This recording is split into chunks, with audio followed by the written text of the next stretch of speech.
This episode is sponsored by Cube Gallery, Cebu's rich history where centuries of art practice from Spanish colonial art to today's practices experience an abrupt unfurling contextualizes Cube Gallery's inception. They work closely with contemporary artists, promoting them beyond local reach. For over 6 years, the gallery has progressively mounted original exhibitions and represented its artists in various international fairs.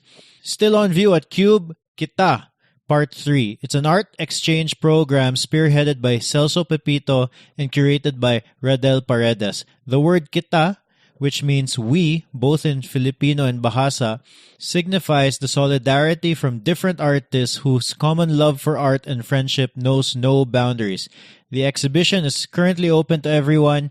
Cube Gallery is located at Crossroads in Banilad, Cebu City. Follow them or send them a message on Facebook at Cube Gallery. That's Qubegalery. This podcast is also sponsored by Room 11. They bring your songs to life. Many of our first guests were musicians, songwriters, or have something to do with music. And that's just because that's the world that I came from. We had a band. And even before they became a sponsor, we've talked about Room 11 in the podcast many times with many of our guests.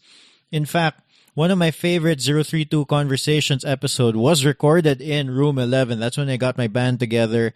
We booked the room and just talked. It's still one of my favorite episodes ever. And Room 11 is the recording studio that many of the musicians in the podcast have used. So if you are interested in bringing your songs to life, email listen@room11.studio or message them on their Facebook page, Room 11 Studio. Let's get to that episode. Welcome to Zerothreetwo Conversations, the podcast where we talk to creatives, see how they live, and how they do their work. I'm your host, Carlo Villarica. Man, it always feels good to hear from people. Every now and then, somebody will send a message on Instagram, or like they tag us on their Instagram story, and it's a video of their computer screen or a screen grab of their phone, and they're listening to Zerothreetwo Conversations. It's still amazing when people share the podcast. So thank you to everyone for doing that. But the other thing that I also enjoy getting is that every now and then I'll get an email, primarily because every Monday I have this newsletter, basically write about what's happening that week, some thoughts that I had, and then people respond. I mean, I'll be honest, most of the people who respond are like my mom and my wife. But every now and then a reader outside, a reader outside of my immediate family response, and it always feels good. So if you're interested, you can head over to zerothreetwo.com/Monday. And if you aren't a newsletter subscriber or don't really like to read, and you're listening to this podcast, so you probably are like me. Like, I can't get myself to read a book, and it's crazy. I wish I could. I wish I could find a way to read more books, but we'll get to that. But anyway, this is a story I shared in my newsletter. Do you know what an au pair is? I'm not sure if I'm pronouncing that correctly either. An au pair. So basically, maybe 10 years ago now, more than 10 years ago, when I graduated college, I moved to Madrid, Spain for about a year.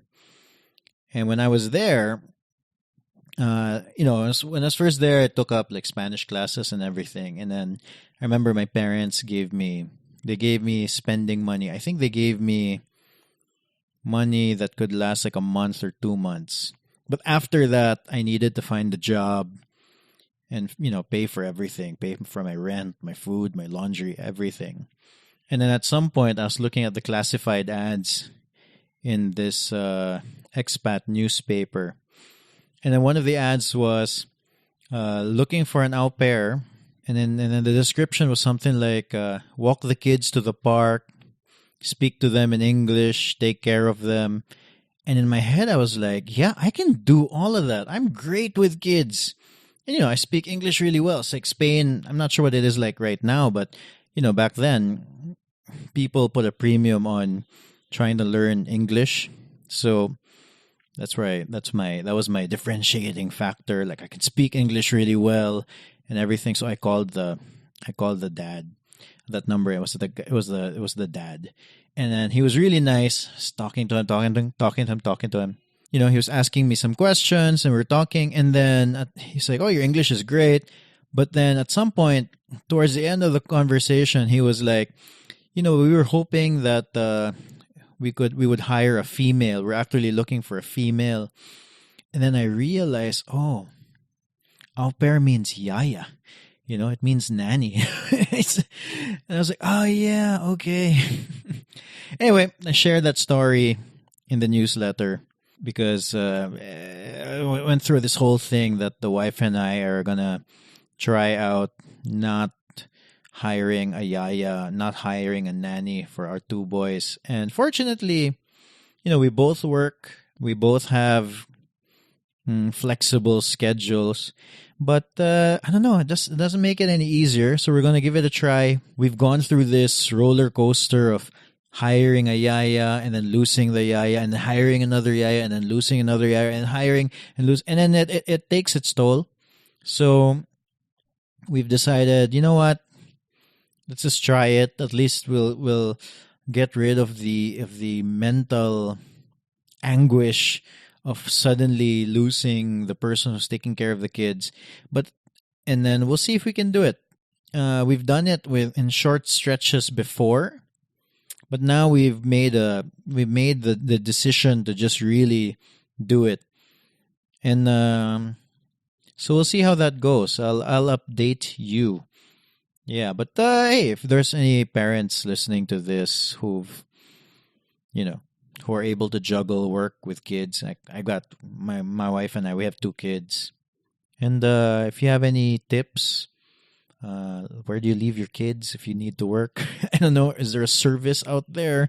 Yeah, send me a message. Just search Carlo Villarica on Instagram or on Twitter or something. And then, yeah, but it'd be really cool to hear from other parents as well. Yeah, but on the bright side, if we spend all this time with our kids, then, they're only young once. We're only going to experience them at this age once. And then before you know it, they're not going to want to be around us. They're going to want to be with their friends. So it's, I'm going to appreciate this time in the future, when I'm looking back and not tired and stressed out. Then I'll appreciate it. But right now, I'm feeling good about the decision, and we'll see how that goes. Oh, one last thing. So, one of the previous guests of 032 Conversations, John Leo Pornea, we interviewed him. We talked about the hip hop world here in Cebu, and then he's got an event coming up called Mind the UBEC. It's a Mindanao versus Cebu rap battle. It's under his group called Rapolyo.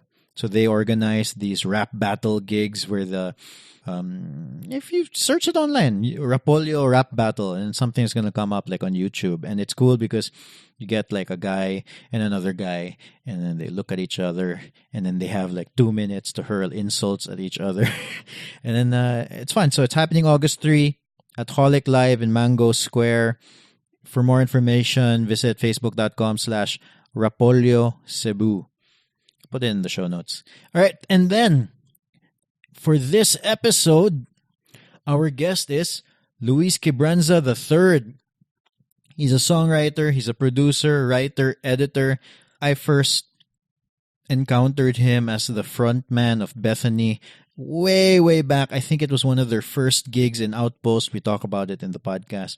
But also, ever since starting 032, so 032, as you may know, delves into some sort of media. We did articles. Now we're doing podcasts.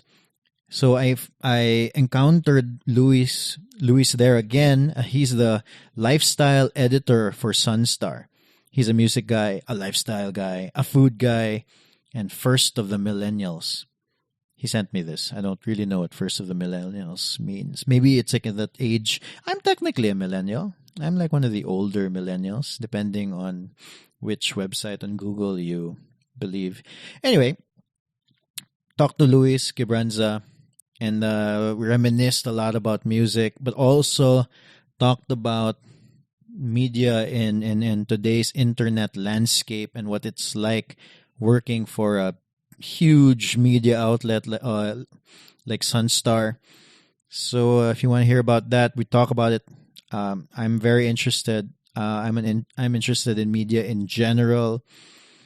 And speaking of media, so as you know, you're listening to the podcast. So this is 032 Conversations. We talk to creatives, and I'm curious, who would you want to hear from in the podcast? Like, is there somebody that's out there doing fun, creative work and you would want to hear from them? Let me know who they are. Or if there's a past guest that you want to hear from again, then send me a message. Search Carlo Villarica or just send it on to the 032 social networks. I would be interested to see or to, I'm always looking for guests. It's one guest every week means I gotta interview 4 to 5 people a month. So if you want to hear from somebody, let me know.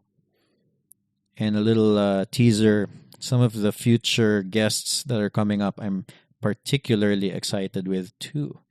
But of course, I'm currently excited about this episode with Luis Quibranza III. Let's get to the interview. Okay, so that was around 2008 or 9. You were in a band, Rescue a Hero. Yeah. And was this the Chinelas gig or no? I can't remember exactly what the gig was about, Mango. Yeah, I'm not sure if it was the first time. But generally speaking, yeah, I think Outpost, siguro first or second time, but around that time. But yeah. but you guys were playing a lot of gigs naman before. No, man. Like, Bethany wise, we started playing 2009, UP Cookout. Oh, no. 2009 UP Cookout. I think that was August. And then, katoamong first Outpost gig was, I think, September or November. So, that was like around our third gig as a band. Yeah. But you guys were like, I know that one of the first times we saw you was one of the first few times you played in Outpost. Yeah. And then I remember you thinking, shit, these guys are really kanang, you guys were tight. It did not look like it was the first time you played a bar gig ba? Yeah. Kanang. Yeah, that's a little secret we keep, what do you call that? Kanang best kept secret or whatever. So the band, kaning Bethany, we are originally 3 brothers and a friend. And so the sibling factor plays a part because we've been playing music for the longest time ever since, well, relatively not as like kindergarten or elementary. Since I'm the eldest,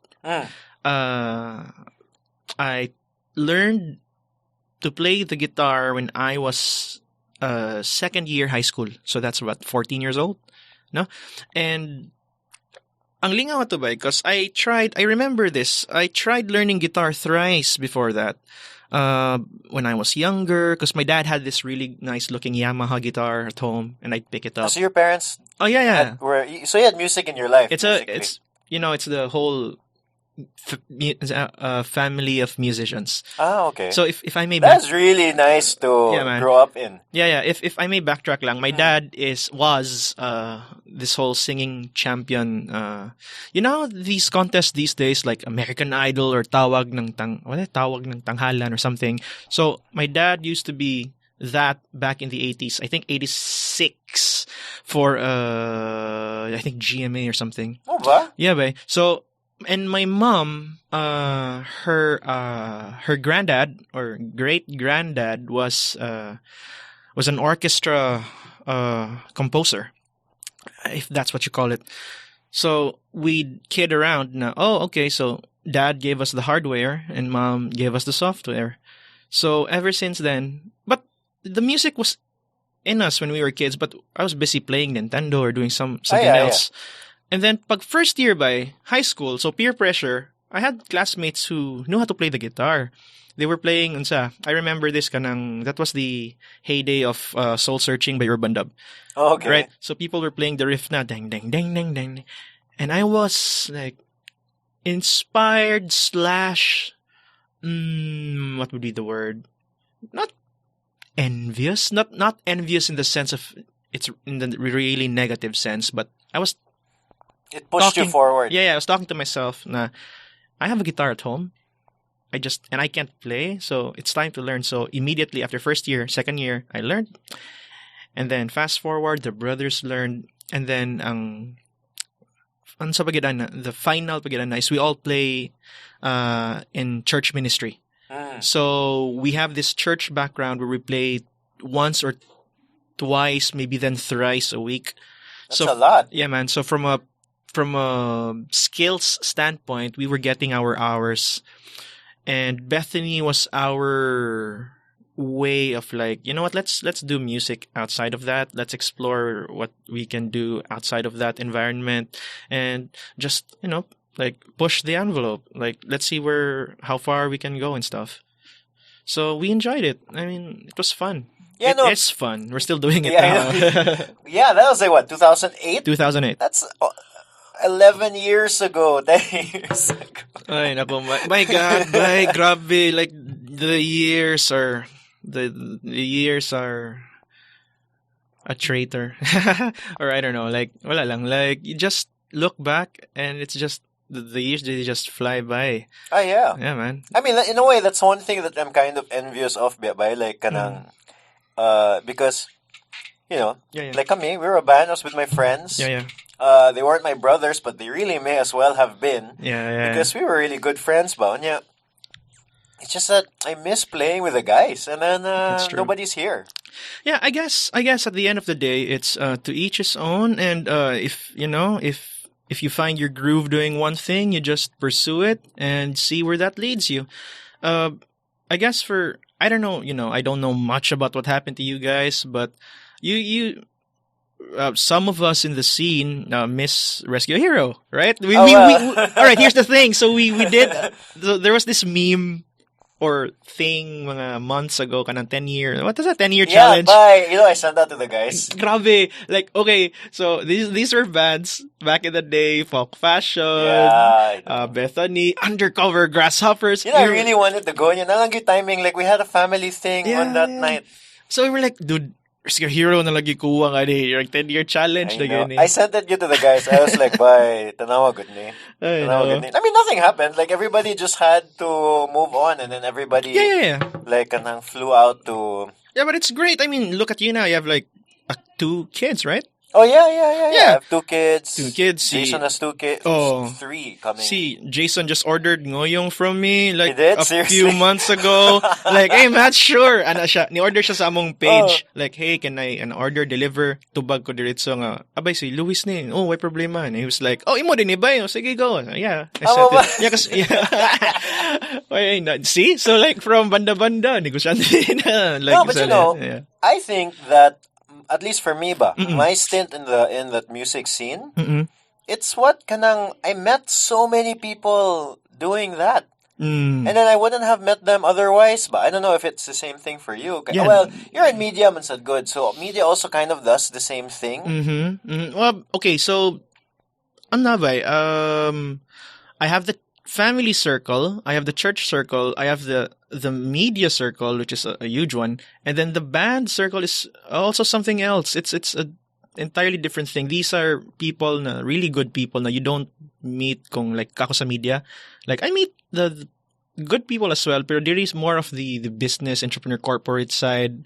The kaning music side allowed me to meet a lot of creatives, not only sa music but also sa arts, sa graphic design, sa arts of film. Oh yeah. Oh man, sa film like see Victor. Oh yeah, Our good friend. That's right.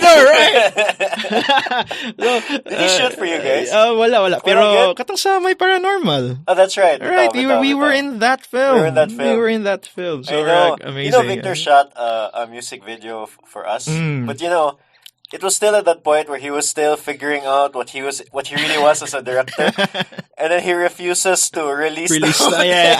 We all get that. Everyone, basta creative ka ba, there's that side of you. Nah, this going on YouTube forever. It's gonna backfire if it doesn't work. Yeah. I mean, it was.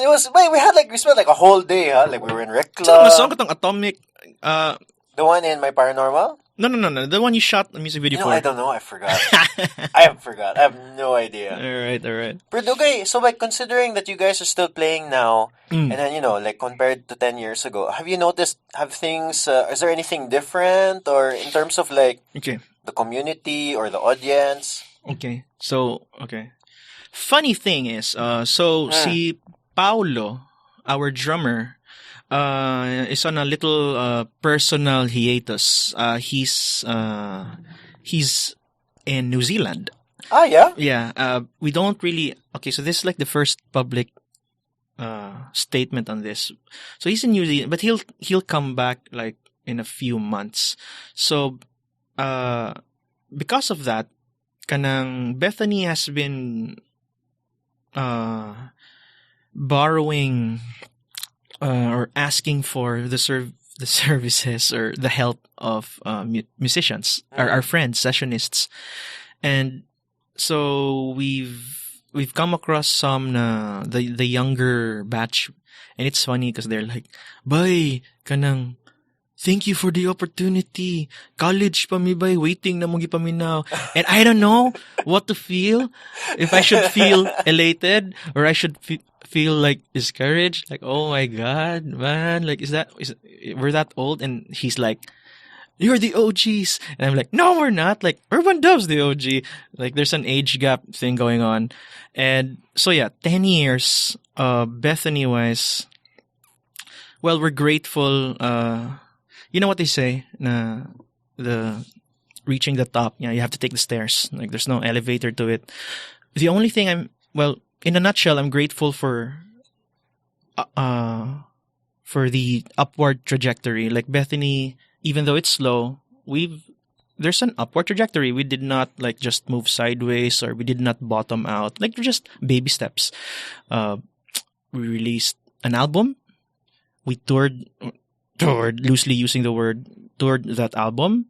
And then we experienced the digital world, because Bethany was born in a weird time between the CDs and Spotify. Yeah, that's when we were a band too.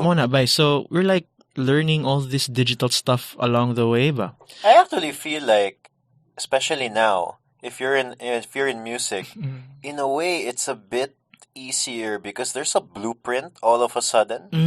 Yeah. That's what our titos were telling us before. Those who came from the cassettes to the CDs, they were like, "Oh, you have it easier because you have a blueprint already." But karon sad kita na sad nga, observing the scene, or like getting to talk to younger guys nga, or observing na nasa blueprint.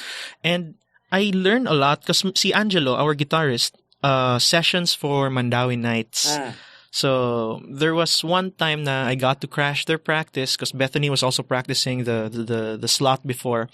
So I sat in and we had fun. We were playing mga The Killer songs, jamming kami ni Gino, Carl, Angelo, and myself. And then they played their set, the Mandawi night set, and I was just sitting and observing, and wow, I'm just amazed at the new school, new fresh mindset of approaching music. So there's the digital side, there's the electronic side where you fuse it with organic stuff, and then there's also the promotions side where everything's digital. Like, you go Spotify or Apple, Deezer, whatever. Actually, that's what I meant, because katong when you guys started out, let's say 10 years ago, kanang I remember. So we were like, "Sige, bye, let's make an album." And then we had a lot of discussion of like, what are we gonna do with this album? Because we already know that no one's gonna really buy it because kami, even as a band, we were like, when was the last time you bought a CD? Yeah. It was it was that time when like so many, basically everyone was an illegal downloader, Yeah. and then there was no clear place to put your music. Like some people were like giving out like a website and a code so you can download it what for was the free. thing then? What was... Wala. It was literally a gray area. There was nothing. Right. So wala pa Spotify wasn't a thing. YouTube, I guess? YouTube, but like But no nobody- one posted music stuff on... Yeah, like you would post, people would post, but like full on music videos. Yeah. No one was posting a lyric video. Yeah. And like people were like posting the produced music videos, good. Mm. And then so it was that weird because let's say even the time of Urban Dub, Mm. the quote unquote blueprint was to be MySpace. Well, no, it was. I would say, well, yeah, ish.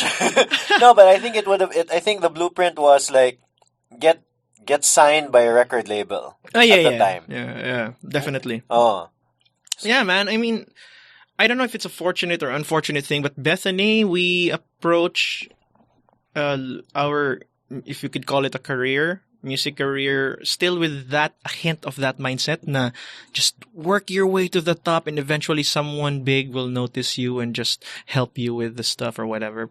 But I guess that's there's a lot of learning and unlearning to do with the band. what do you mean? Like what I said, we started a weird time because, man, there's a lot of factors. There's the social factor, there's the economical factor. So social, it's the world around us. So we started during a time na we analog, like CDs, but now we are in the age of digital, so streaming. So we need to learn the digital aspect and we need to unlearn the habits or the mindset that we had we were holding on to rather na producing material. Although that isn't bad. There's always a place for that. Like Ben and Ben, they just released or they are releasing their album, and if you've seen it online, they're literally giving out a box like a square box with tons of stuff in it. There's a lyric sheet, there's the CD itself, there's, I don't know, stickers or whatever. So it's more from memorabilia than the actual device that you listen to. So that's the social factor. Like outside the band, things are changing so fast, which leads me to the economical factor. Because as an independent band, you pay for your own stuff. Speaking for the band, we save, and then we spend, and then we play a gig. So the ROI it's crazy. There are memes online that goes, oh, a guitar player buys $5,000 worth of gear, drives something $500, and then for a $50 gig. I was gonna say $5 gig. Yeah. $5 gig. No. So ang ROI is not that good. It's really passion that has kept us going. The ROI in terms of monetary. Monetary, of course. Yeah. Economical. So, passion and purpose. That's what's fueled us this long. And so, tungkol sa economical ba, tied up with the social, ang Bethany kay kana ganing we save up and produce an album and it takes us 3 years. Example lang, hypothetical. So it takes us 3 years. And then when we release that album, the songs are already 3 years old. Yeah. So when you play it, it's a bit dated na. So there's that challenge. And then while you tour that album for another 3 years, you're inspired with the new sound during that 3 years. And when you record it, it will take another 3 years. It's already 9 years. And you play those songs, mas delayed na siya. So that's our dilemma. And that's the challenge lang for the band. And we need to, going back to learning and unlearning, we need to, so ang social mo naman to, we need to unlearn the habits of old and learn the habits of new. Sa economical, we need to unlearn, we need to... But diba there's now there's new strategies. Some bands don't even release albums anymore. Yeah, I talked to, we're good friends with December Avenue. So, when they were here in Cebu, we had a good chat. Because, kani sila, we go a long way. December Avenue, they started with siguro 2011. So they were starting out. They played a gig in Cebu, and we played with them. That was their first gig. Then moving forward, they've become this. They're huge. Dude, grabe. Like, so we were talking right during Sinulog, and I was like, "Hey, musta? Catching up." And then how's naive old me goes, "Oh, so how's the scene in Manila?" And then he goes, not in a condescending, in a very factual kind of way.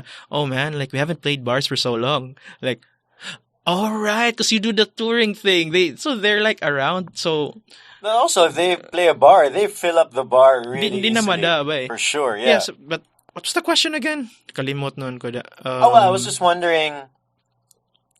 Well, the question originally was like, what's the difference between now and then? So December Avenue, you guys talk to them, and then what is their strategy? The strategy. Yeah. Singles and albums and all that. So they were telling me, na no, singles good. Singles good is the way to go. That's part of the learning and unlearning. Because kita ba, I believe because we grew up sa album good ba, album.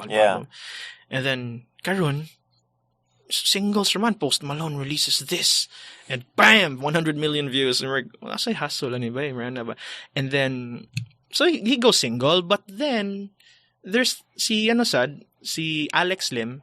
Yeah, he was there, and then he goes, it depends good sa purpose sa band. Like, if naka-record mo batch of songs, don't release them as singles, release them as an album na lang.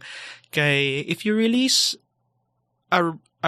when you wrote these songs as a batch, it should be out as a batch sound wise. Because if you release them as singles in installments, take the time you spent in releasing those and multiply it, and at the time you reach your 10th single, then dated na yung sound. Then the social factor is already into another sound. So I guess it all boils down to strategy, ba? Yeah, because there's the other. Kaya I was talking to si Russell Manaloto.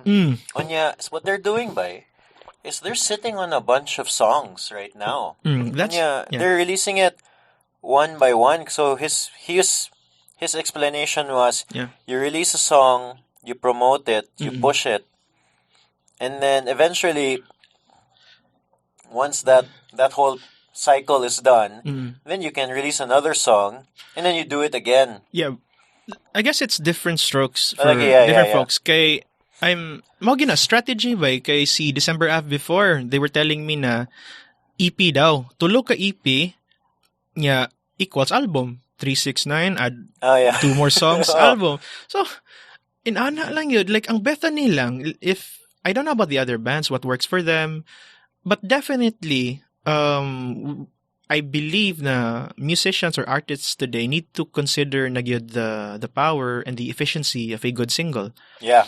So that's one. Consider it at least. And then from the Bethany point, we'd love to do that, but as same thing with Fast Pitch, we're sitting on an album right now that we can't release until November. The album's done. That's what's coming up. By the second album is done. Okay. It's been done for a while now. Pero, there's always the, from a marketing branding standpoint, there's timing involved. And actually, ang reason we're good is we're waiting for Paolo to come back. Once Paolo is back, boom, boom, boom, release the second album, tour it, promote it. And I can't wait for it to be done. Kay para makasuwat nas ko third batch of songs that's 2018 and above, 2018 and beyond. Man, I challenge by para nako lang sa Bethany as an indie band. We spend so much time saving, we spend so much time writing. By the time it's released, we have to challenge with the sound. No, don't get me wrong. We're very proud. Whatever comes out, or whatever song, or whatever track that makes it out as a Bethany record, we will stand by it 110%. But it's, as an artist, sadbay, the easiest thing, Mangod, is to express yourself. Personally speaking, artists, express yourself, easiest thing. But I take it as a challenge to communicate. As an artist, it's the communication. So I can write 20 songs, but will those 20 songs speak to the listeners, or will they keep it with them? So mo na akong challenge as Bethany nga. Are you talking about like in terms of like the style, like the genre, ana? Like for example, adding a bit of electronic and that sort of thing? Not necessarily. I'm talking generally as an artist. So okay, so let's say you're an artist that delves into EDM. Then do your stuff na you express yourself and you communicate effectively. Kami, we believe in the alternative sound. So do your stuff and communicate effectively. Now, we cannot, or I cannot kanang discount the fact of the social factors ba, like we've had titos and titas na rockers who still listen to Metallica or Def Leppard. Nothing wrong with that. But the kids these days listen to an entirely new batch of artists and songs, and 30 years from now, Post Malone will be their Metallica. So I am as a songwriter, kami sa band, we look to Coldplay for inspiration, because grabe ilang sabay ambot if sakto akong theory, but during that EDM boom from 12 to 17 or 18, when there were festivals all over town and Z tracks and the build-ups and the breakdowns, Coldplay just continued what they're doing, and sila na lang ang nagpabili na mainstream Hollywood Grammy 4-piece. And then people were disappointed when they released what's atong very techno nila nga? Basta the Sky Full of Stars with that was I'm not even familiar actually. Ang Sky Full of Stars, that was even a single from the album nga Ghost Stories. Anyway, when people were used to Fix You. People were used to the Scientist. And then nikalit og Sky Full of Stars. Ding, ding, and then nikalit og Chainsmokers collaboration, right? So people na stuck, in love or have a good kanang memory of the past, they are hesitant sa new sound. We're like, oh my god, Coldplay, you sold out. But then I look at it as, no man, like they gave bands hope, because kids these days, when they grow up, they're gonna see Coldplay on YouTube or on a big stage and say, oh, what is that? Chris Martin is holding. Oh, kid, that's called a guitar. Oh, really? So it's like education. Maroon 5 had that chance as a band for me. Mainstream, inspire people to play instruments. But wala. It became Adam Levine and the rest. Yeah. And so yeah, like I remember the first Maroon 5 album was really good. Grabe. Katong songs about Jane, moving forward. And then, ang Coldplay ba? I mean, the fact na a band who plays drums and bass and guitars collabed with just the biggest, or one of the arguably the biggest EDM duo in the Chainsmokers, that just gave them a whole new demographic.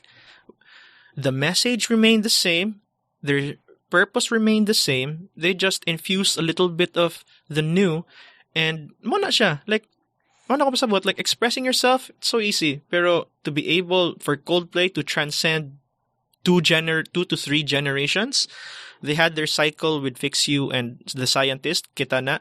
And then they have a new cycle right now with Sky Full of Stars and kaning mga bago nga songs nila karon, Everglow. We look to them. They're like the new U2. They are the new U2. Because ang Bethany ba, am I talking too much, or is this how the podcast works, right? So this is how a podcast works.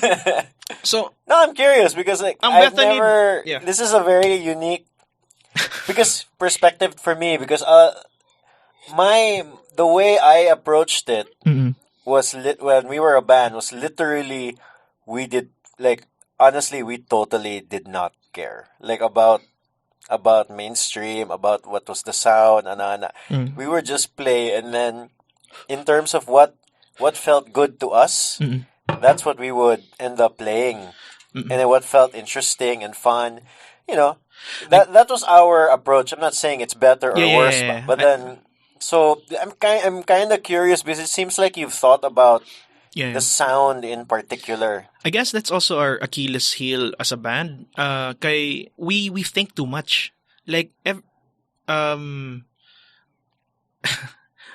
every after a gig by Bethany is a stressed band.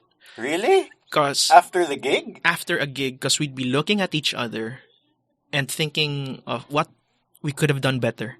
No way, really? So I mean, honestly, this surprises me because some of my favorite moments as a band is right after the gig.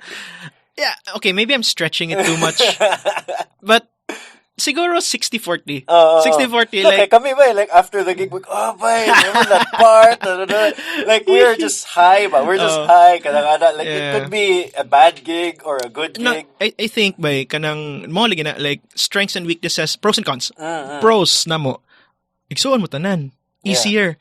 Cons na mo, igsuon mo tanan. Yeah. So you can be very critical and it's going to be the same vibe times 3. Kamo, like or a regular standard band na made up of different individuals from different backgrounds. Pros, you have something unique to offer, like totally unique. Cons, you're totally unique, so it might be a chemistry issue later on. Pero, Actually, I was thinking about that. So you guys are kind of like reviewing your work after you did it, diba? yes. And then, I was thinking about it as you were talking.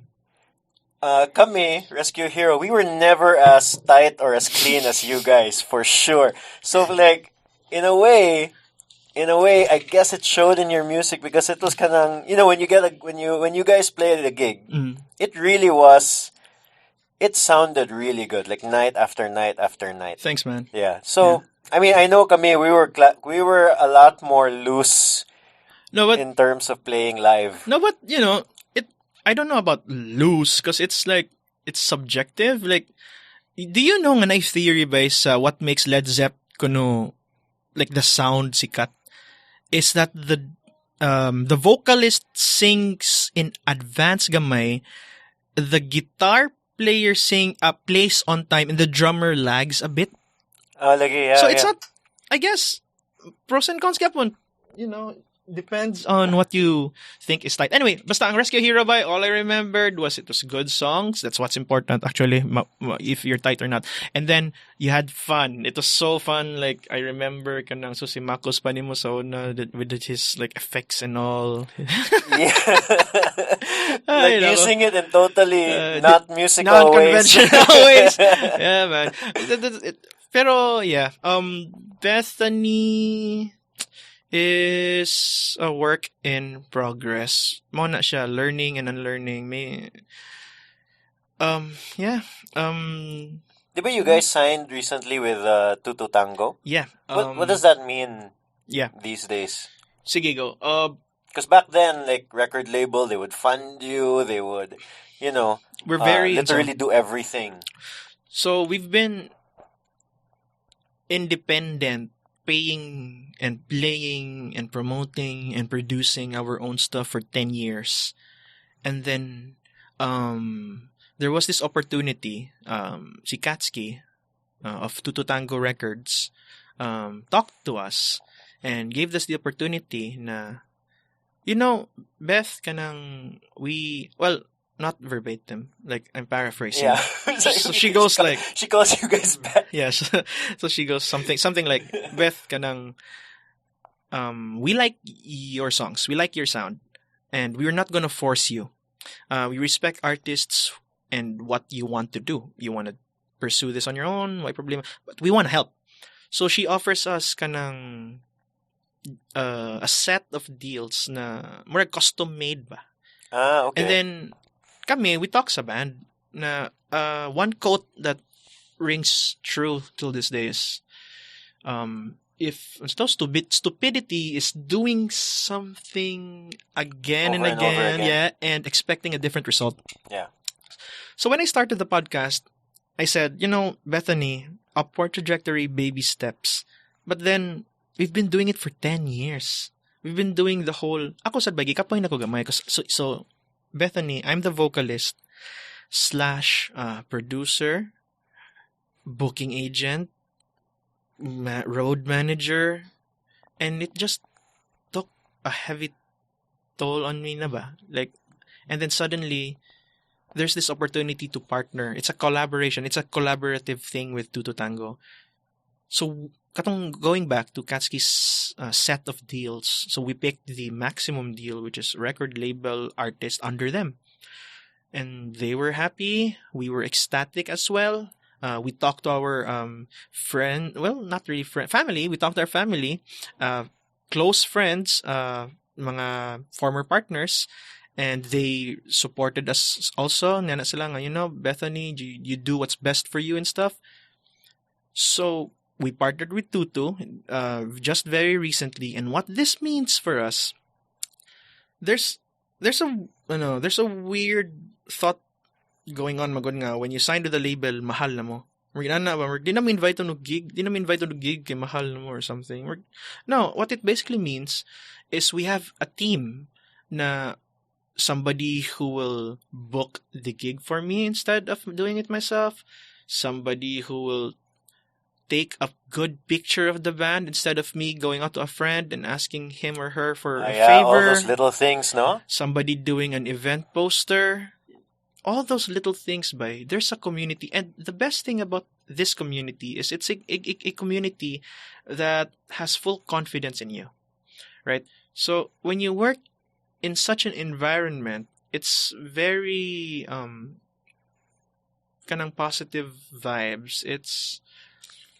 It encourages everybody to bring out the best in them. So we have a team. So we partnered with them. So what do? They upload our stuff online.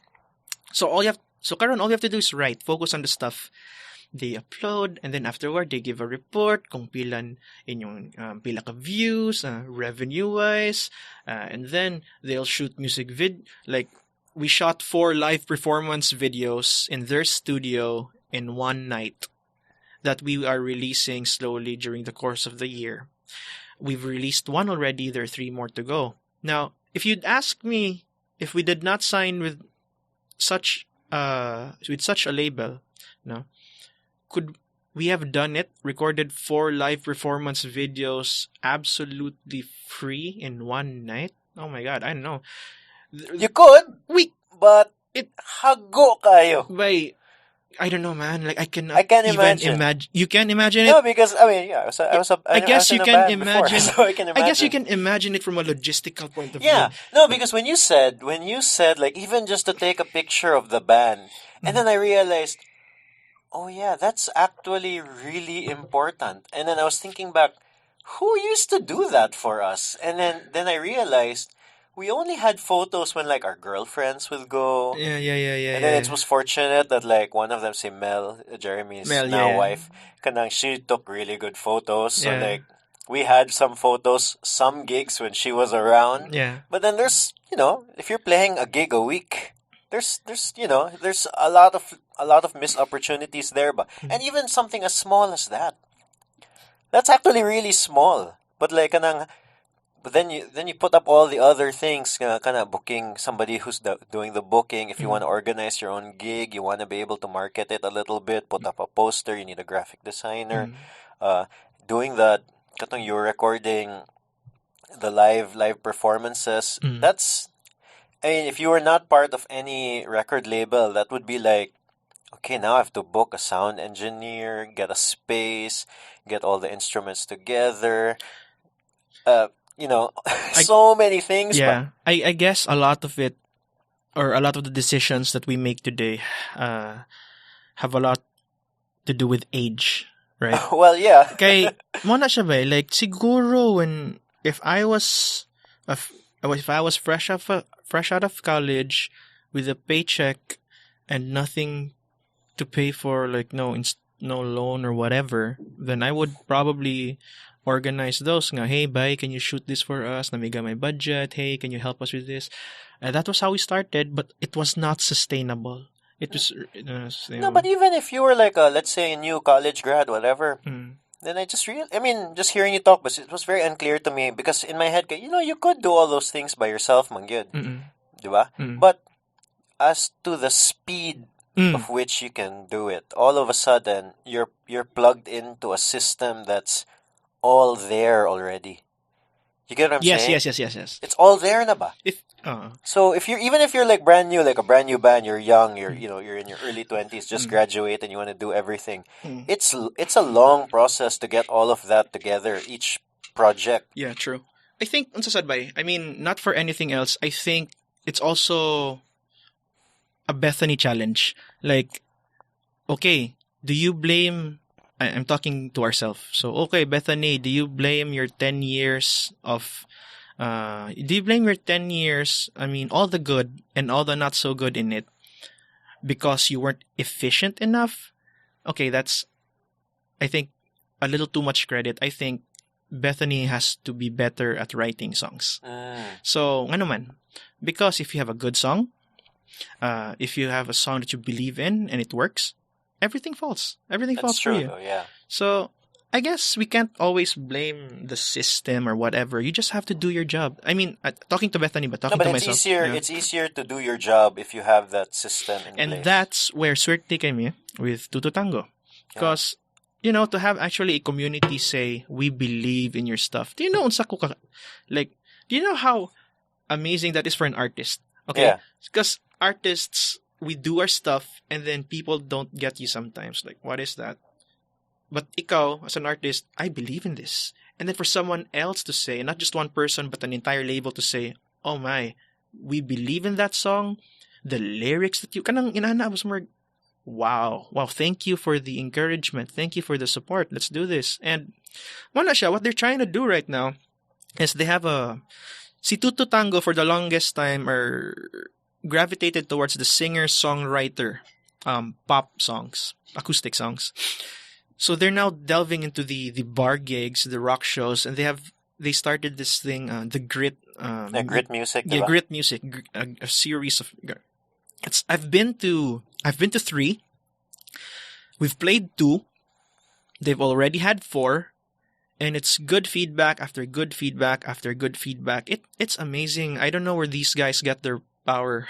I go to a grit gig, right? And suddenly the bar is transformed into a really not fancy in an expensive kind of way, but really excellent looking venue for quality music, for quality live rock music. Grabe ba? Ang backdrop, they put a black cloth. Simple lang kayo. So, black cloth. And then they have mga par 64 man siguro. They bring their own lights. And then, that's a light? Okay. And then they have, I think they rent their own amps. And then they have a sound engineer who sound checks everything before the bands play. Okay, which is a far cry to the like mga gigs 10 years ago, right? 10 years ago you would just like plug and play, baby. you would just like show up and then they'll be like, "Hey, bay, kuwang biya mig guitar amp, ha, na keyboard amp, keyboard." Ay, nako. And you plug into the keyboard amp. Unsa ba? It was fun. Kanang, how do we say this? Di man taon sagod. I believe ikaw sad. We're all grateful for those times. Oh yeah, for sure. Wag yung problema ba? Like I think that's one thing said about samong band na. Do you know that we once played in a venue ng Osare amp, and then we plugged all our guitars into that one amp, and put a mic on that amp. We've been trained to do like bahala mo diya to carry na sus mga Marshall pa na to nga gisi na kayo sa una, ala pa na yun. So yeah, it's funny when you say far cry. Like it's apples and oranges, like grabe. Lights pa lang daan. I was like, oh yeah, I have seen some of those pictures. It's like a spotlight. So yeah, it goes back to what I've been saying na unlearning and learning. Because muna ba, pag abot ka na ako sa gig, I felt like royalty ba. So wow, backdrop, lights, new amps, good mix, vocal monitors actually sounding, working. Grabe ba, hiking band. And because hayahay king band, hayahay kayo ang audience. And it's a great place to start. And yeah, napagin na sila rule or an unwritten rule that I've observed. They haven't talked to me, but I just observed. We're 4 bands a night. So that gives it time, good ba nga, to a good 30 to 40 minute set nga dili mag-rush. Have you like those 2 or 3 songs. Yeah. Have you played those? What's a gig ba nga dagang gig? What's the most I don't bands know, like, in a lineup that you've tried playing in? I've tried playing like a barangay gig, and then they told us, I don't know, there must have been like more than 20 bands, and then they told us to, okay, muna in yung time slot. We were there early, like we're usually there early, and we're just there in the back of this like gym, and then just to play, and then okay, bye, muna ni 9 o'clock. Ay, na late na ta, 9:30. Hala, na late na ta, 10, and then just kept going, and then at some point, like, we were all getting antsy na and everything, but we were there early. Yeah, man. And then, I remember McCoy got so angry. Because McCoy is like you, like, he was the one doing the, setting up the schedule, everything, like, everybody else just showed up. Yeah. He was getting so pissed off by, when the organizer went to him and said, "Oy, kanang 10:30, 10:45 na mo, ana. Just pushed us back even more. He's like, fuck this. He's like, I'm not playing this stupid show anymore. We're like, let's go. We all walked out. Grabe. Kanang gikapoy na gid ba? Yeah, bay. Like, lisod yun pero mo na siya, like, karon kaning great, four bands, and then imagine the document. So it's not just the nga na sila announcements.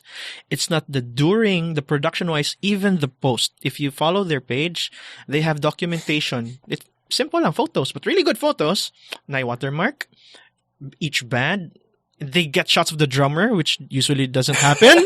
Right? Drummers never get a good picture. Lipay kay mga drummers shares at kayo. So,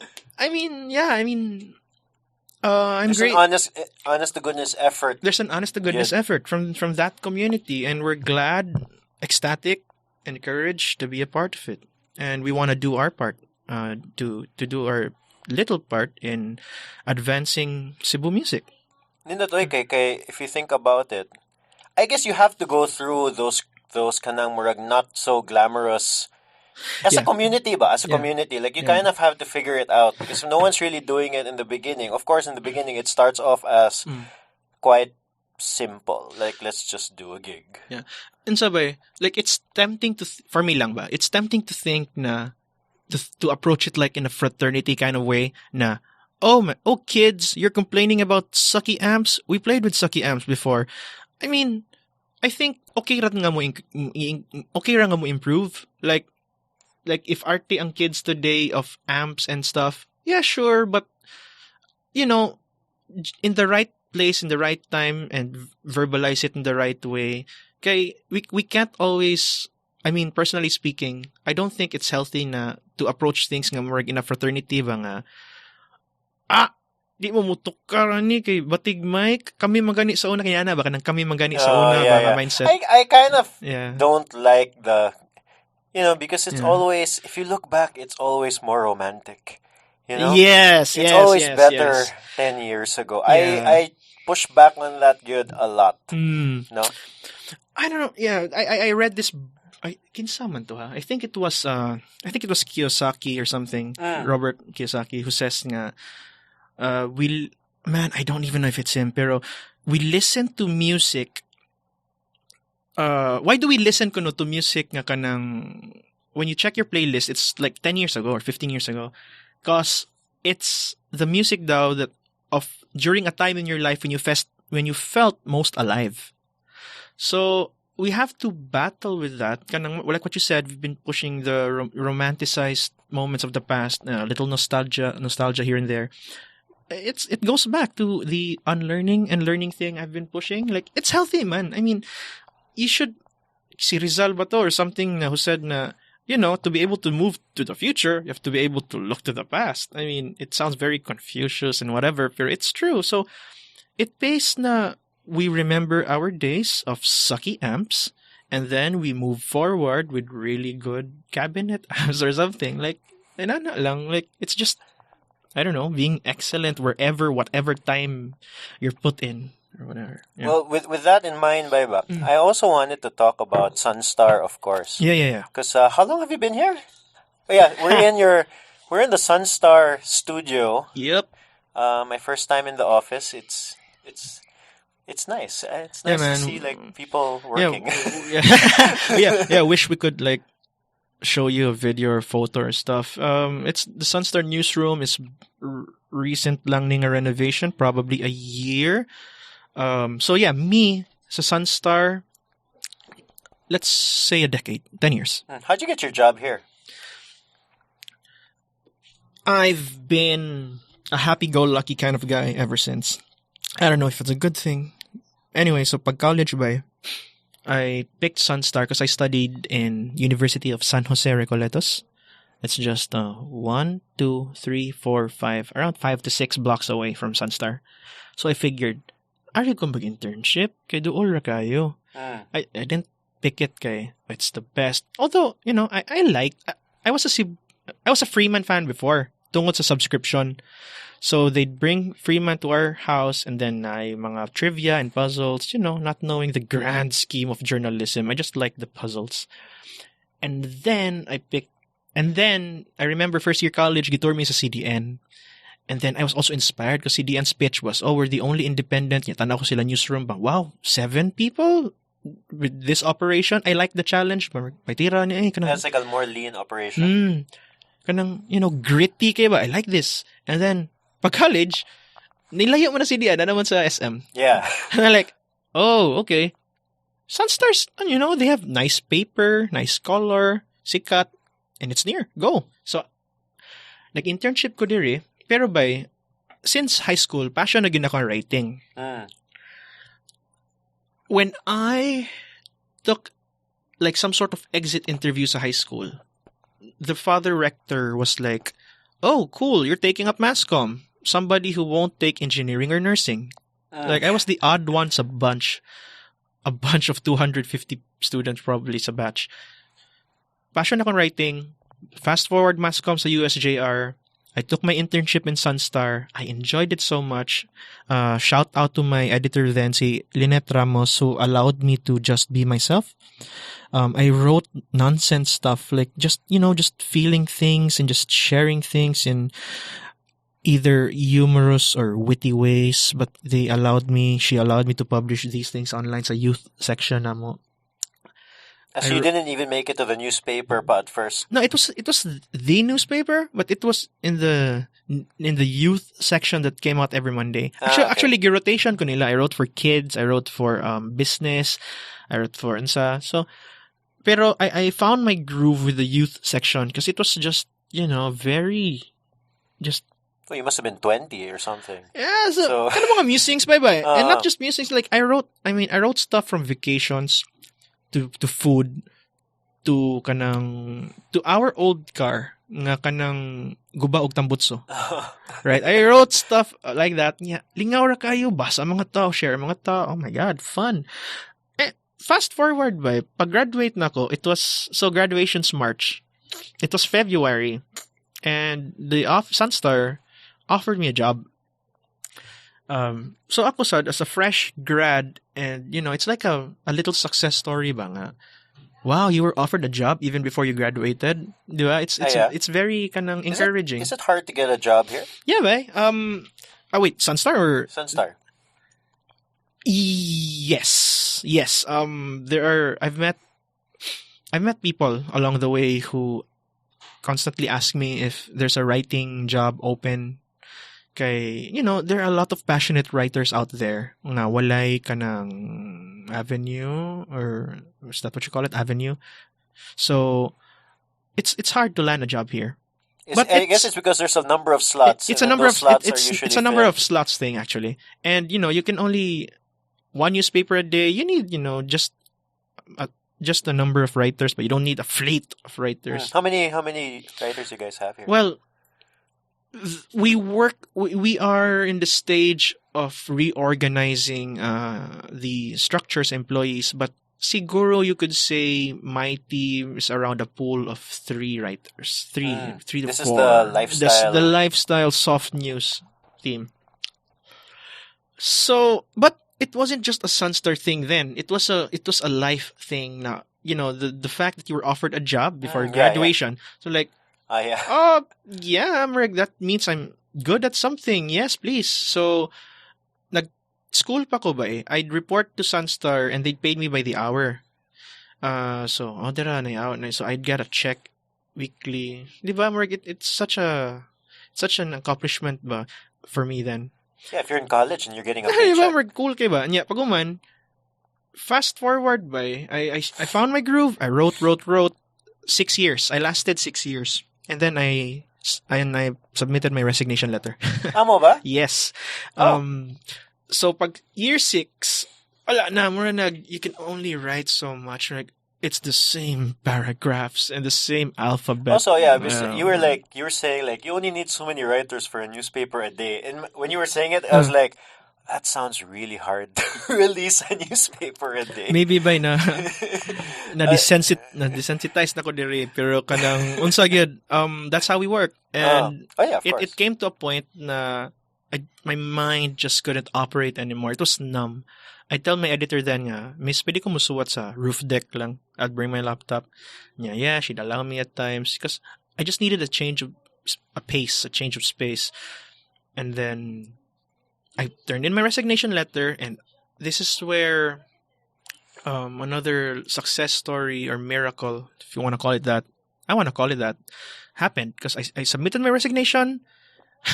I submitted my application for another company, not in the media industry. Accept na ko nila, gi-accept na ko resignation, and I had 1 month of terminal leave. So I was like the happiest dude on earth that day. Like, it felt so freeing. I want to trabaho, but you're moving on to better things. Quote unquote. Better things. Yeah. They don't see. Yeah, I know, right? They don't see that in the podcast. And then suddenly, management decided to call me in. Just like, here we go again, like a counter offer, increasing my pay, blah, blah, blah. No way, I'm tired. And then, of all twists they go, oh, Luis, we didn't know or we weren't aware that your editor is retiring this year. That's like 6 months from now. It's like, what? So retiring by force ba na? Like, it's not like resignation, retire. So, what do you mean forced? Kanang 60 or 60, mandatory retirement ba nga? When you reach the age of 60 or 65, I think 60 sa government, you are retired na gid ka. It's you're supposed to retire. You're supposed to retire. So ang 60 is mandatory retirement or 30 years of service. So if you started working, example lang, 10 years old, by the time you're 40, even though you're not 60, you're still retired na. I'm confused. Wait, so you're supposed to retire? You're supposed you have to retire. no choice but no to choice retire? but to retire. Really? Yeah, 30 years in service or 60 or 65. Okay. Yeah. So, I think my editor hit one of those two ages mentioned, and then nobody knew. Ang HR late nagpaibaw. So, suddenly, there was this big hole, and I was supposed to be the best, well, according to them, best candidate na unta ba? Because I was the senior writer. I think I was the only writer then. Unya, nawa pag yun ko.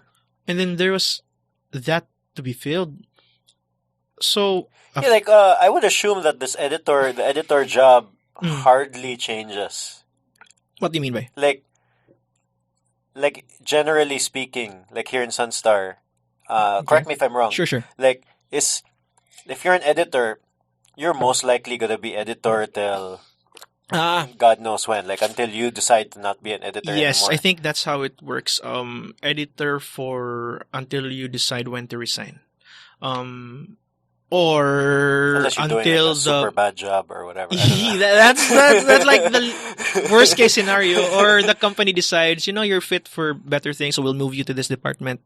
It happens too. So or ni-retire ka. So it's like a coveted slap. Yeah, but okay, I'm gonna say this honestly. I like the pay, but I like writing. Editing is a little stressful in the sense na I'm just out here looking for people's mistakes. Do we want that really? Like, it sounds douchey ba, no? Ngita kag sayop nga imong correct kon. That's what an editor I know, right? does. But that's just one side of it, man. In a multifaceted approach. Because, there's also the conceptualization. I enjoy that part too. Like, saying what goes on print, deciding what stories to make it, the Facebook, the sharing, the whole branding thing online. I also have my fingers on it. So I enjoy that part. Pero, because your role is lifestyle editor. Lifestyle editor, just man. To be clear. Lifestyle editor. So, there's this new restaurant. Okay, let's do this. There's this Uniqlo. Let's do that. Pero I miss being a writer. It's weird because you like the writing job because it sends you places. You're not stuck in the office and you're expressing it's fun. But then the pay is not that much. Editor, you're stuck in the office. You're like working a 9-to-5 job. You're stuck doing a routine. But then the pay's better. So it's a conundrum. It's a dilemma. Pero, for me, everything worked. I've had 6 years of being a writer. I'm on my 3rd to 4th year being an editor. So who knows what's next? Yeah. So that's that. So your editor. She was she was gonna retire. Yes. So in some mind, so you decided Yeah. So like when I heard that, it was the last thing on my mind. Like, what, mo retire? Like, I did not expect this at all. Give me some time to think about it. Nidagan ko sa katong new company, may gani mga amigo-amiga ran ako tanan. I just gave them food.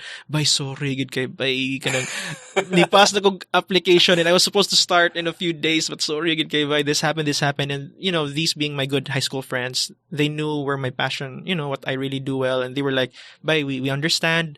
We're all for that. Congratulations. Go ahead." So, and then I moved back here, so I said, "Yeah, I haven't signed anything yet.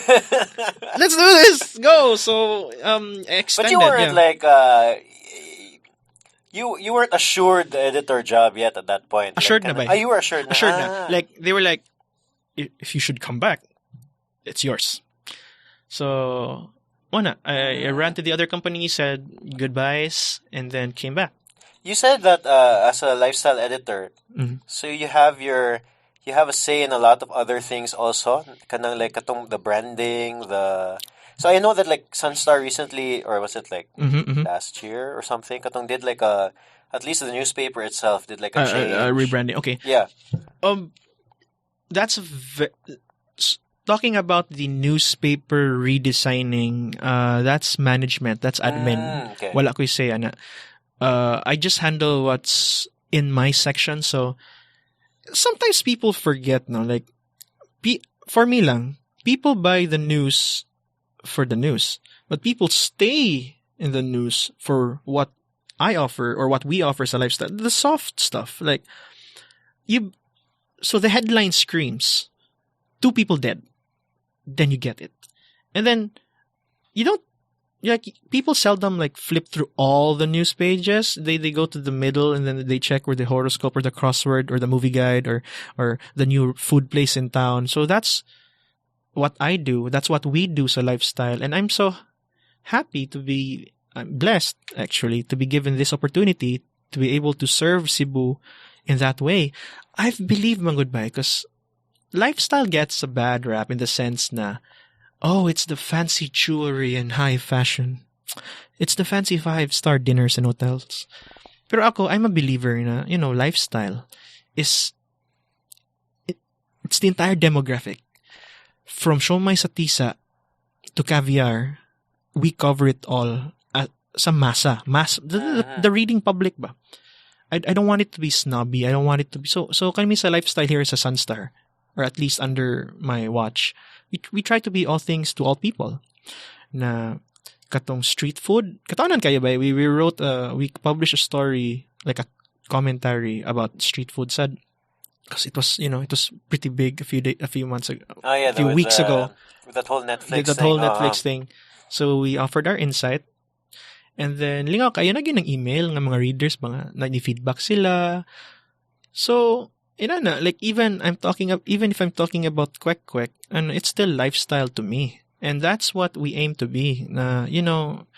You buy the newspaper and then you enjoy the middle stuff. And that's why you stay and buy the newspaper, because you learn something new. You just don't get bad news all the time. Yeah, and then also, like you're saying, like, not many people, I'm sure a lot of, like, I don't think I've tried caviar, Like, most people eat a lot of, I would assume that most of your readers, like, really eat street food. They're kanang, in a way, that's how you connect to them ba? Because if you're always writing about the stuff that's, like, super posh, then I'm gonna assume that a lot of people will be alienated, like, they're not even gonna I go guess there. it's all.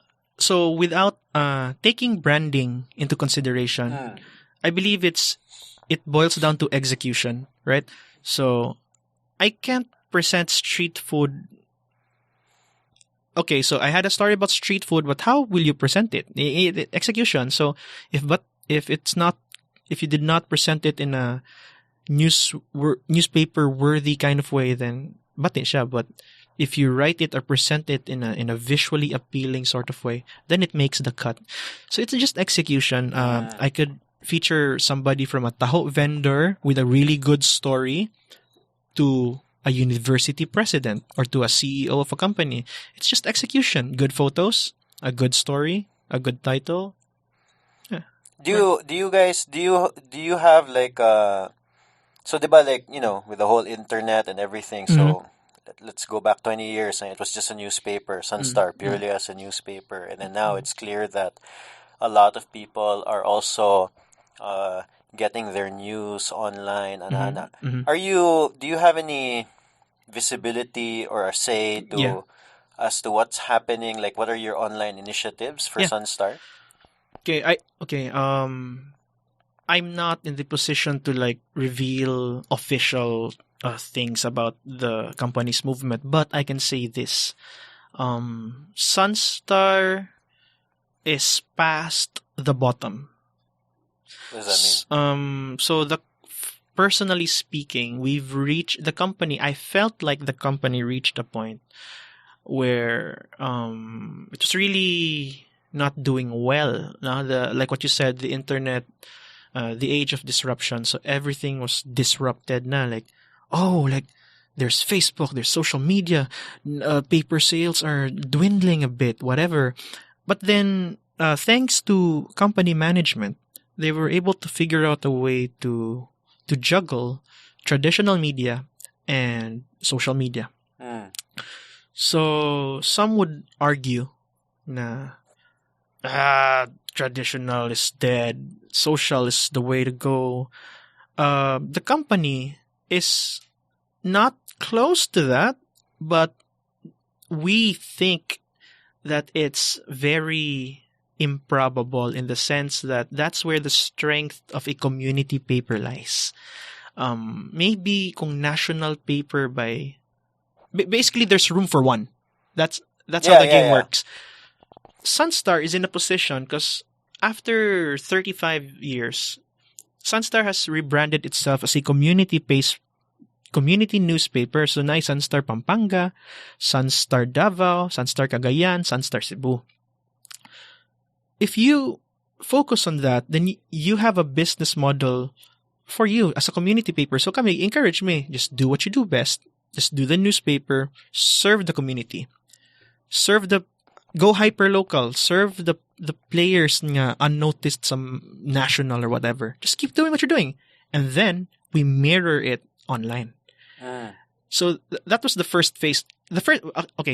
Phase 0 was newspaper only, and then first phase was mirroring everything. So we were learning along the way, banga. Yeah, you guys were basically posting what was on the newspaper exactly, online. Right. So it was a start, and then phase 2 na ba is creating digital material, digital exclusives ba. So that's what we're onto now, and at the end of the day, it's all about creating a content provider ecosystem. So we're reminded that SunStar is not just a news provider, it's a content provider. So that said, the newspaper will go on. It is targeting to be the community newspaper of Cebu. We have the market for that. We have the need for that. When I say need, unsa may mga need ani? Mga, especially, one example is kanang mga legal matters. Some of these kanang mga things some laws require you to publish something on the newspaper. Yeah, that's right. So kanang, I'm blanking on an example. But from real estate to mga crimes or whatever. Or sometimes like this person is not anymore connected to this company, and then they require it to be out in the newspaper. So there are a lot of things pa. And then so that's it. And then also we want to reach the new market. Again, I guess it's the same for the learning things that I've been talking about. The company should stop or is stopping thinking about like being so traditional, and it's opening its eyes to the new media. So like the people can't see it right now, but you're actually in the studio where we have tons of computers and switchers and stuff and mics. I assume there's a camera here somewhere. Yeah. Pero this is a makeshift studio. This is temporary. We have I'm not even gonna say what floor, but we have a floor. 1/3 of the space is a studio, and it's one of the best in Cebu I've seen. So kudos to that. I'm like, SunStar. So more live show, mga shows, good for sure. Yeah, napadong. Now, especially now, honestly, it's so. It's not like you need to be connected to some sort of network, but yes. Previously, like now you can just, and then, which is kind of what you guys have done, diba? There's like you guys have like a vlog-ish show. Yeah, we have a brand called Vivecast. Okay. Ang Vivecast is our blog-ish brand, which I'm working on it with somebody here sa company, somebody young, sad nga millennial ba. We don't have much details for that for now, but we're excited. The company is excited. So, I think SunStar is past the bottom. It's again on an upward trajectory. It's going to be a fun ride. There's this entire section for that. And like what you said, I think the newspaper, again, personally speaking, my opinion, the newspaper industry is in the best place to adapt in terms of traditional media. Di ba tulo man na? TV, radio, and newspaper. As traditional media. Traditional media-wise. Television, like what you said, they need broadcast antennas and all that hardware equipment. So they're in a tough place because they have that overhead to pay for. Dako kayo. And then there's radio, similar to TV but without the cameras. But still they have like studios to pay for. Newspaper it's printing. And then you apply the broadcast element, which you can get cheaper cameras and lights, and then you don't need, and you use social media for broadcast. If this one person, I'll be honest, like I am an example of this. I am literally one person doing a form of media, and then you guys have an office full of people. So murag sakto gid ka. You guys are primed to be in terms of content creation. Like I can just imagine, it's so nice. One of the challenges of being like one person, but it's okay. Let's say I'll shoot a video, which I don't do that. But let's say I shoot a video, I want to post it online. I'll still shoot the video. I'll have to edit it pa. There's so many things ba. Yeah, I think at the end of the day, it boils down to direction. Okay, like okay, sure, we have a company here, but whoever's going to be on top of things have to have that direction. We reach what we're aiming for, because that's the tough. The workforce is good, it's great, but it's tough sometimes to have a democracy where everybody gets to have a say, or there are like a lot of factors to consider. Like a one-man show though, like by bloggers. Bloggers, for example, if they're tech savvy, if they're good in front of the camera. I watch a lot of food bloggers on YouTube. Si Chen, Strictly Dumpling, and grabe, like they have a subscription or a number of viewers that this company can only aspire for or aspires for. Kay dako kay siya reach and he's a one-man show. Kasi naman siya direction, simple man. So, I guess it's not a good or bad thing. Di ba? Direction lang. Like, no, but what I'm saying is, you guys definitely have the capacity yes. to do something like that. Yes. Di ba? Wala lang. I think it's the jaded part of me. Capacity sure 10 years like mo gani problema ba kung dagang bureaucracy, kanang okay. So I think that's that jaded part of me. I guess that's the disadvantage. The advantage if you're one person, you feel like doing something, you do it. You do it. Yeah. In general, in a corporate setting, if you want to do something, you have to push it through a bunch of other people who have to get buy-in and everything. Oh, pero at the end of the day, I take a step back and I observe SunStar's internal ecosystem again. I think we're in a very good place. It's a very good tug of war. It's a very good corporate tug of war thing going on. Kay we have kanang steady veterans who keep the standards, and we have youthful pushers who try to push the limit. So I'm here, I'm not part of that club. I'm just here at my desk watching them play tug of war. But I like the results so far. It's a little slow, a little lang, but we're learning. And the fact that I report to work every day and I go to a newsroom that's really cool, like Hollywood set for an office, and then there's a studio sa taas nga kanang really state of the art. Things are looking up, and I'm happy about where we are right now. So, Chris, do you have a say on the online stuff? Oh yeah. I would assume that a lot of the online stuff would be lifestyle. Related. Copy writing, copy editing, branding, when to release, what to release. Pero ang akong hands-on gud karon is the branding and promo for the Best of Cebu brand. Right. So we just released an app. So marching orders are send the admin a proposal on how to increase downloads, basically.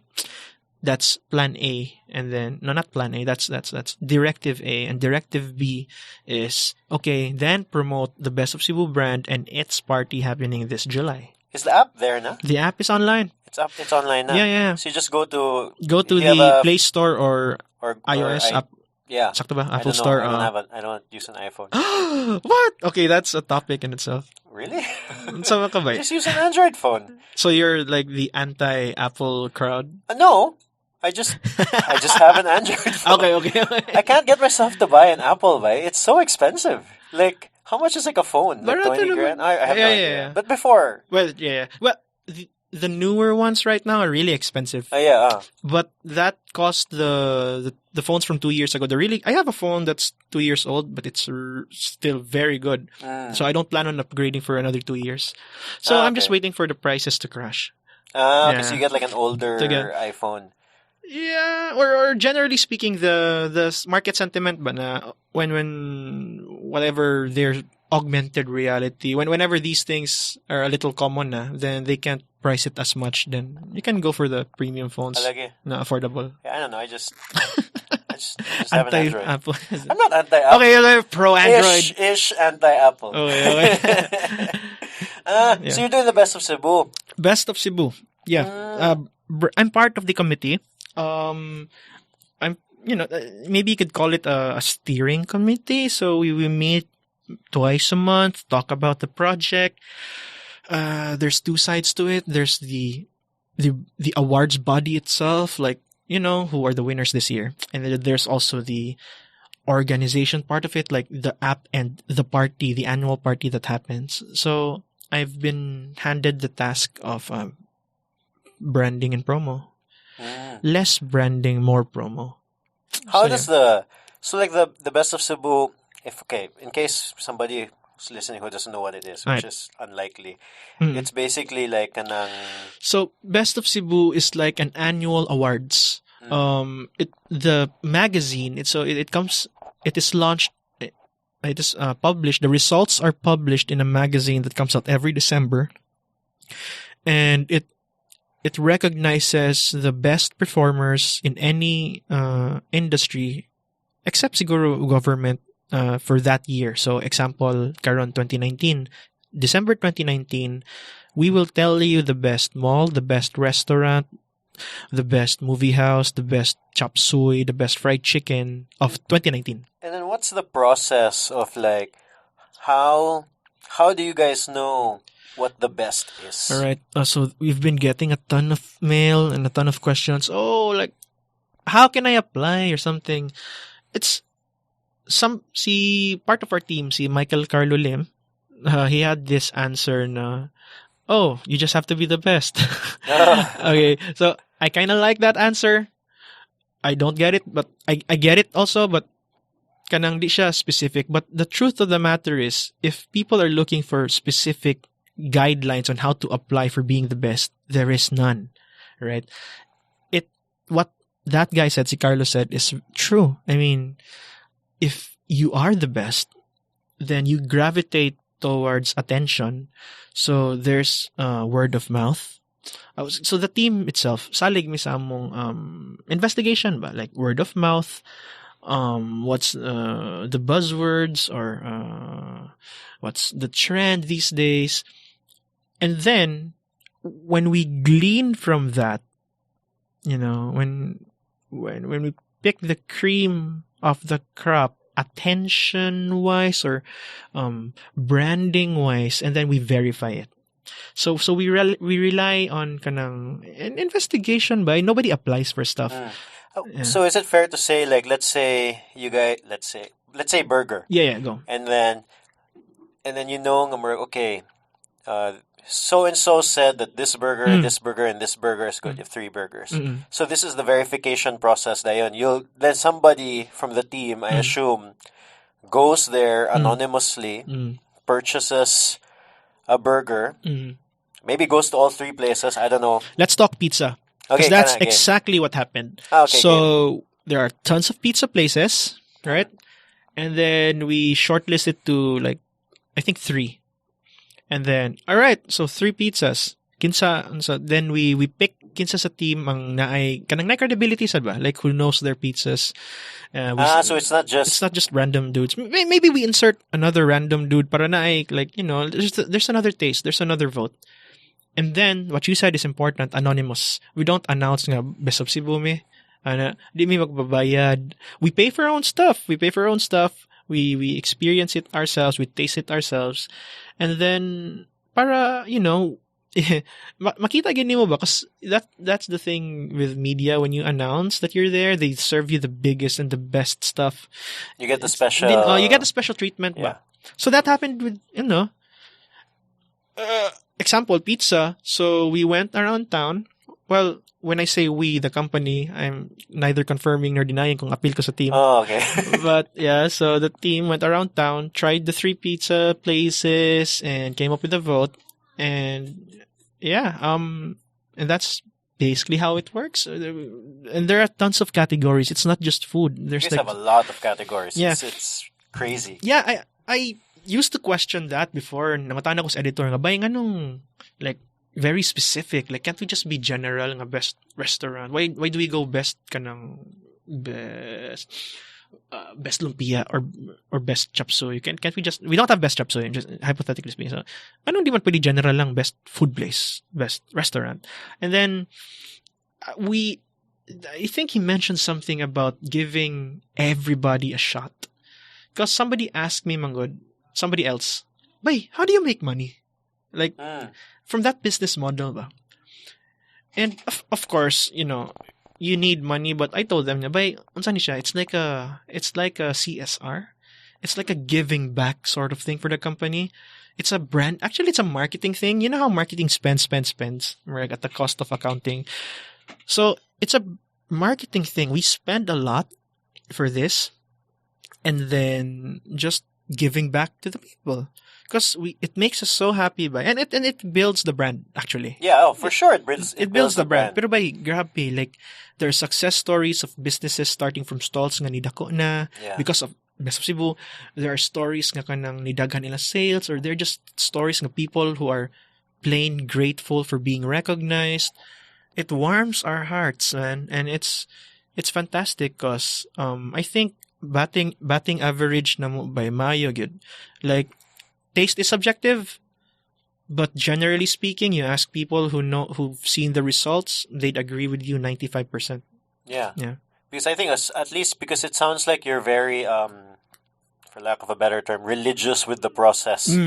Because once you start cutting corners here and there, murag, then people won't trust it na noon, diba? Going back, so you said something about like somebody asked you about how does it make money? Kanang considering from like the point of view of like traditionally, kanang with the actual newspaper, sold ads, but these days I think for a lot of people creating content online, getting it as creating content and then coming up with a revenue source from it seems to be a challenge. Is that something that you have any visibility on? Yeah.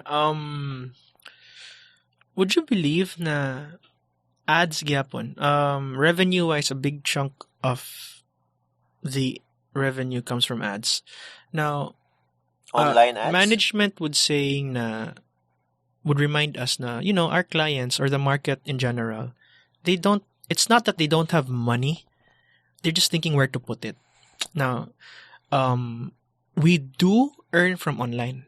So we have online ads, but it's not like the focus. We also have newspaper ads. So murag, it's again, I'm not sure of the numbers, like pila ni siya, but ni complement ra ginadua cause na may uban clients na they want the whole shebang. So give me print and give me online. It's very customizable, but I think that's what it's about these days sa mga consumers or sa mga clients nga.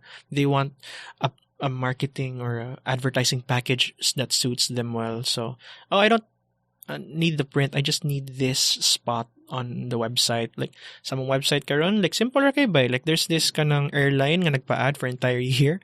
And he's very happy of his spot kay everybody who visits the website from Cagayan, national man mi. Oh, yeah. Pipay kayo, like, nara yung sa dito, airline, and people do visit his airline. It's like a banner ad. It's like a banner ad. So, yeah. Ads. Is that like the only form of like online ads that you guys have now? Kana may mga like different ways, diba? Like kanang you could do like kanang mga sponsored posts or sponsored content. We haven't delved into that, but we're looking. Well, we did, but we're learning. Sa pa may lain ha? Mga boosted paid stuff on social media, like a company will ask you to boost pero everything post, legal, of course. We go by the unsa magod kay SunStar is very careful about kanang what the do's and don'ts in Facebook ba. Like you can't just receive payment and just share stuff. I don't know the legalities or the specifics of that. Pero that's definitely a part there. The whole social media, we make money off of it. Sa website, we make money off of it. Now, that said, it's not in the form of display ads, diba? Because display ads right now are not a thing. It's more of content, like a story or a review. Having said all of these things, editorial, who is in charge of the content, is still independent from marketing. Yeah. Nga naman, kaya we want to make sure nga the credibility that SunStar has built from 35 years ago until now stays the same, or if not grows stronger. So credibility, the brand manggod, ang SunStar brand manggod is credibility or trust, questionable for some, but generally that's what we're gunning for, and that's what we are truly. And if you start releasing all sorts of content just because it's paid, it's management also sees that and they wanna steer away from that. Mga grabe ra kayo, we can't publish anything and everything just because it's paid. Gets? Yeah. So lang, it's just management. Pero we do earn from that. Yeah. Online. But so like in terms of the ads and then paid content, so you don't have that doesn't go to your table. No. I'm more content. I'm more like, You're doing the fun stuff. yeah, like a client comes in, please write about the restaurant. Sure. And then, like, yeah, and then I eat. Basta dinner time. Oh yeah. Yeah, man. Like, katawanan kayo, I get events like lunch and stuff. Like, sometimes I'll have to decline. Or, since you send somebody. I sent somebody, once naman, balik ta sa intermittent fasting na ko. Kay, it's been a while. I've lost 12 or 15 pounds na. So, there's the metabolism. I have to trick my body ba. So, sometimes I get a lunch event. I eat. No big deal. And then, the day after, balik ko sa kung 1 meal a day. Okay, yeah. No, at least you're consistent. It's just kanang... Bali na siya. Ang default na ko, 1 meal a day. Yeah, mo gani. And then, with respect to the one inviting, if I really need to eat, then I just eat. No big deal. So, it tricks the body. So, metabolizing faster. No, that's what I found by, like, I think, was it 2 or 3 years ago? Me and my wife, we went to the US. Yeah, on vacation. Okay, paki ba? Ski kagkaon and everything. I remember I gained 20 pounds. Pila mo ka days? Like, 2 weeks? 2-3 weeks, mga ana. And then when I got back, and I realized, oh, shit, I'm like 20 pounds heavier. Yes, grabiha, And no? I've never lost weight in my life. Okay. So research then ko what to do.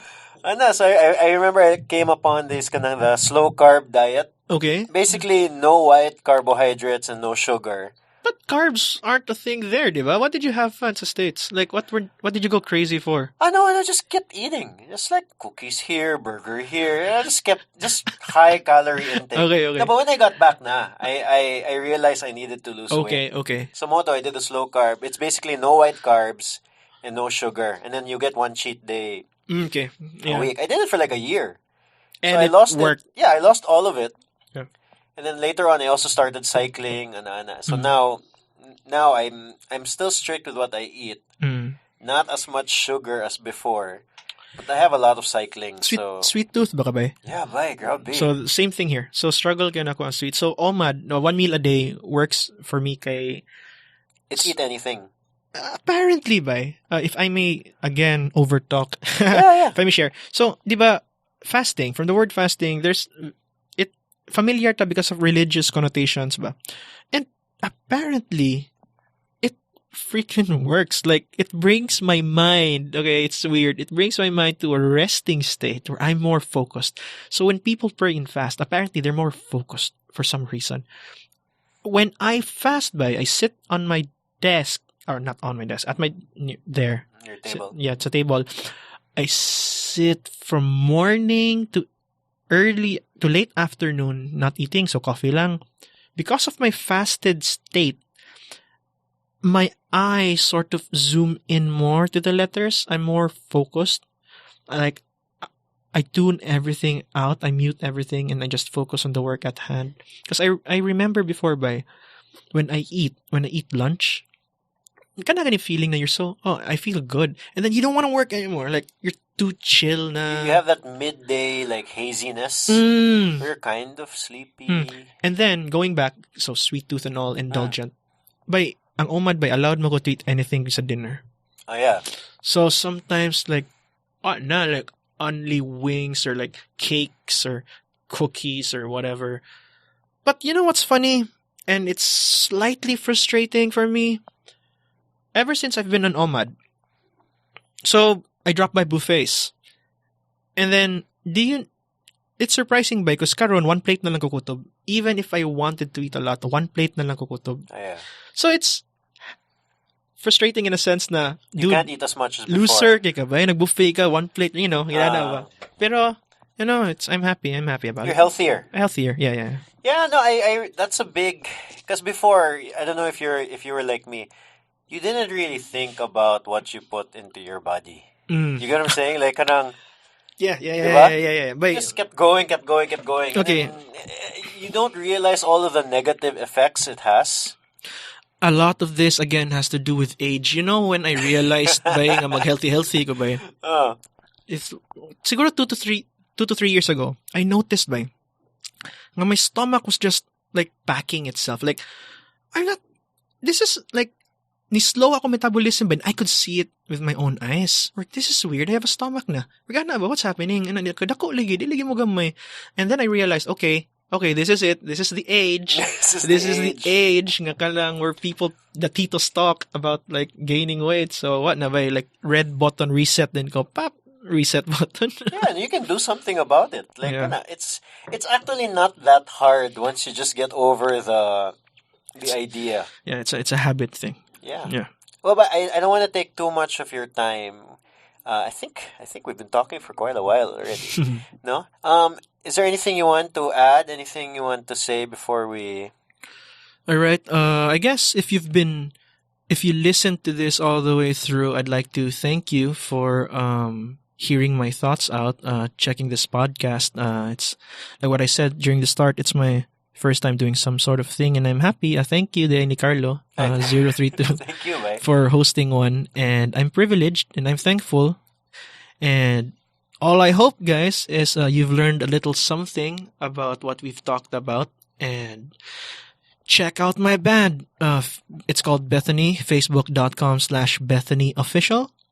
And also download to help my career and salary. Best of Cebu online. Yes, that's about it. I will link to that in the show notes. And where can people find you online? Oh yeah. Social media. So that's Instagram, Twitter, and Facebook. At Influencer. That's a little brand I'm working on. So you spell it Influen, S, and then 3 I's, and then R. Influencer. So the I's there, the 3 I's also stand for the third, Luis III. Ah, okay. So influencer. Check out. I'll link to that in the show notes as well. Sige, please. Thanks, Way. Yeah, I share all sorts of stuff from news to lifestyle. Okay, thanks, huh? Yeah, and go Sacramento Kings.